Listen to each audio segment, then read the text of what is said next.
Y'all get ready? Yes, you get ready.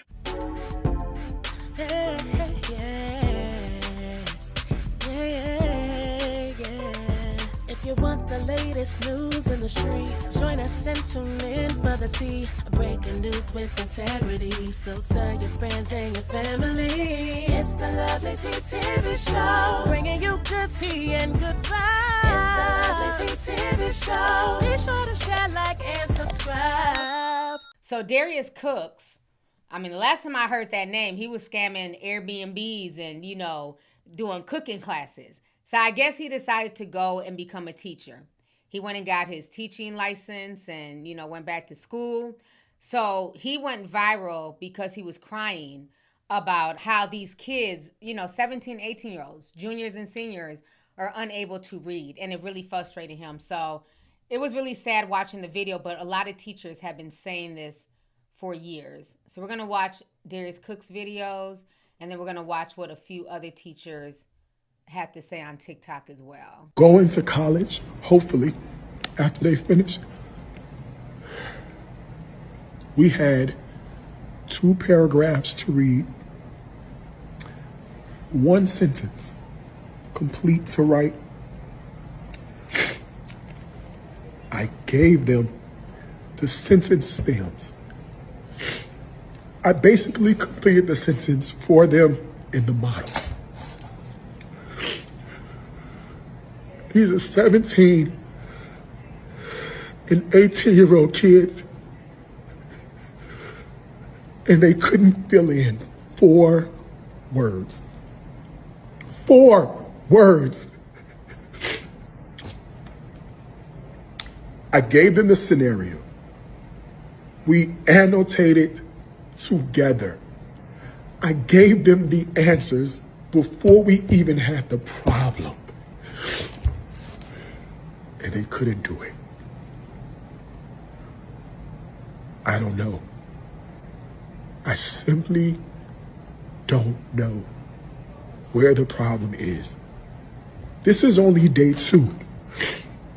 And I have seniors who simply cannot read and seniors who cannot write. They cannot write. They can reason. They have the ability to defend their reasoning if it's talking to their homeboy, but applying that to a written text, 2 paragraphs, and they couldn't do it. Our young black men, our young brown men, our young black girls, and our young brown girls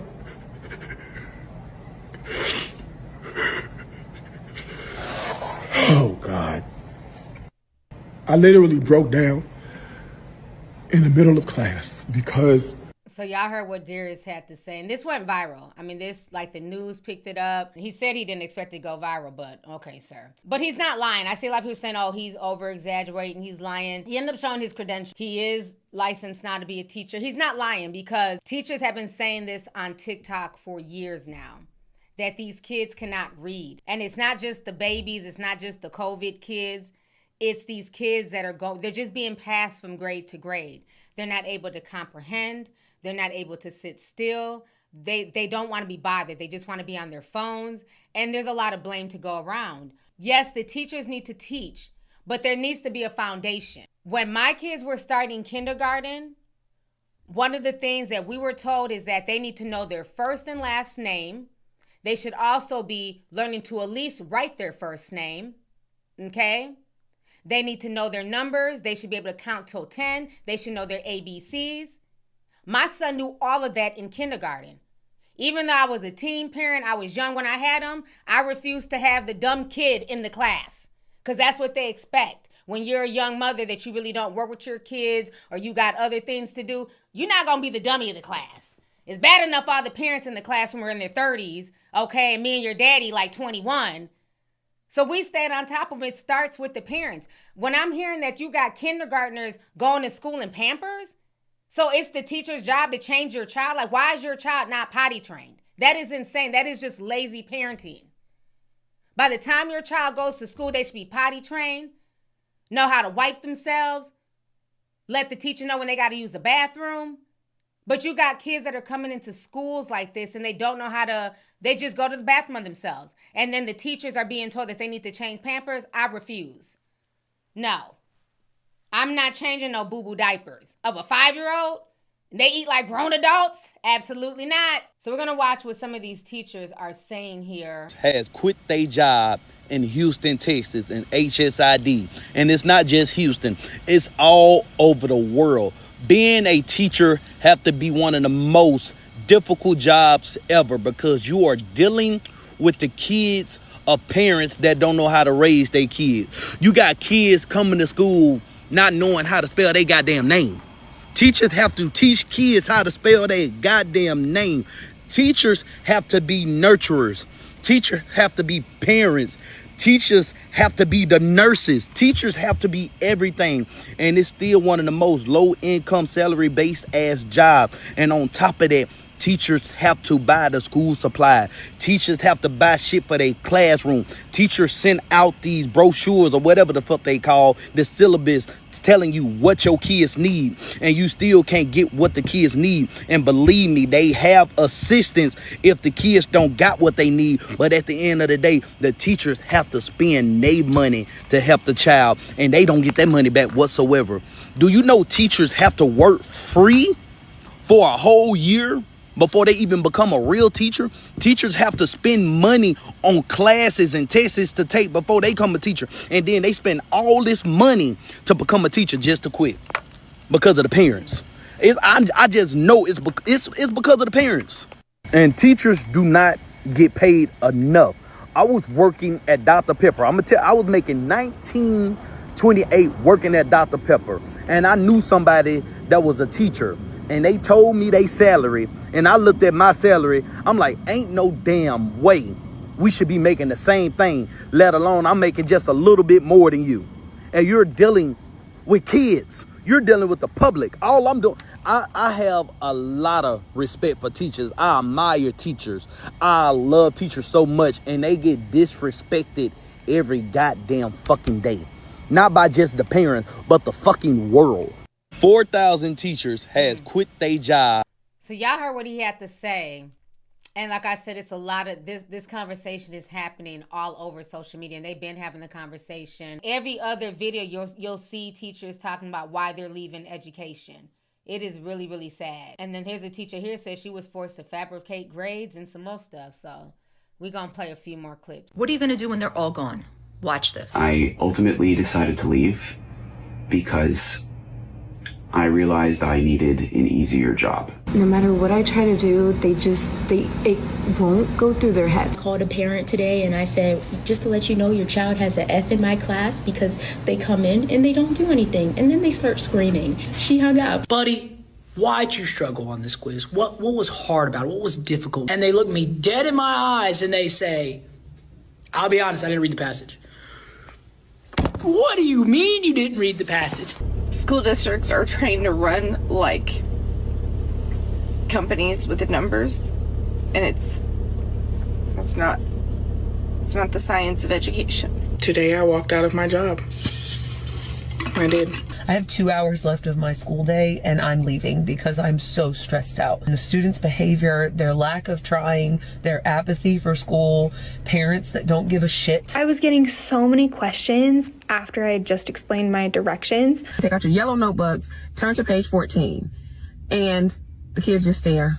They're crying because they're getting blamed for literally any and everything that children are doing. I spend 90% of my day managing kids' emotions, helping to regulate them, managing outbursts and behaviors and tantrums. I spend so much time managing behavior that sometimes I feel like I'm failing as an educator. I feel like I'm not doing the job that I was hired to do. A few months ago, I did a couple videos showing how so many teachers are now quitting the profession because of the moral decline here in the United States, the issues with technology in the classroom, and other problems that they are dealing with in their administration. There are continuously more videos coming out about teachers saying, I don't want to do this anymore. Things are not the same. And they are sharing their reasons why. And I want to show what teachers are actually saying this year. This is what we're doing to teachers. It is way worse than most people realize. And I already know what you're going to say in the comments. This teacher's this and this teacher's that. I've been a principal for 14 years. I know this teacher very well. She's a friend of mine. I've seen her teach. I've seen her work with kids. I've seen her do amazing things. I've also seen the struggle that she and every other teacher that I know is going through. We don't trust them anymore. And now I know what you're going to say. Well, we can't trust every teacher. That's true of any profession. But here's what I'm going to fight back on. The solution to having a few bad teachers can't be to not trust all the teachers. Most of the good teachers I know have either already quit or are thinking about it. Here's another reason why teachers are quitting right now. There are no consequences for students. In the state that I teach in, we can't even legally give somebody a detention anymore. I mean, I've had students in the past that have used the N-word, have drawn swastikas and done like little Nazi salutes in class and stuff like that, and they don't do anything about that. It seems like the only thing that kids have any consequence for these days is if they do drugs at school, or they come to school under the influence of drugs or alcohol, or if they get in a fight. This is why teachers are quitting, because you can't punish them anymore, like legally. It's against the law. You can't give them detention. This is what we're dealing with. I just resigned mid-year as a second-year teacher. The amount of harassment and bullying and the lack of administration support. Yeah, for y'all who don't know, they stopped detention. There's no more ISS because I have a few people in my family that work in the school system, so that's why I know a lot about all this stuff. But yeah, there's no more ISS. When we were in school, ISS was in school suspension. So like if you got kicked out of class, you'd have to go down to ISS and you just sit there. It was very boring. I went to ISS one time freshman year because I didn't do my hair on time and I put on a baseball cap. And the teacher was like, take off your hat. And I was like, no, my hair's a mess. And she was like, take your hat off. I was like, no. She was like, well, then you can go to ISS. I was like, yep. So I went to ISS. Guess whose hair was done every day for the rest of the year? Because that's how bad ISS was. It was so boring. But they've gotten rid of all that stuff. Suspension, these kids will get suspended for a day and come back the next day, even at my son's school. And those kids, when they get into it, they fight. They're throwing chairs. They're going crazy. They may or may not get suspended. They're usually back within a day. There's no week suspension, none of that stuff. So they've made it where it's so hard and the school system does not have the teachers' backs. The parents, don't want to take responsibility. The kids don't want to take responsibility. So we have like a whole generation that's just failing right now. So when you see videos of parents showing their kids first day of school outfits and them wearing jewelry and all this stuff, and it's like, okay, I get, you want your kids to look good. If you look good, you feel good. I get that part of it. But it's all the extra stuff. It's like if the girl is starting the video and she's saying, fuck y'all, and she's sticking up her middle finger, imagine how she behaves in the classroom. That same attitude is going into the classroom, towards other children, towards the teacher. So it's really sad what's going on right now. Sentence for me. The Colonial received a subpoena after a particular rendezvous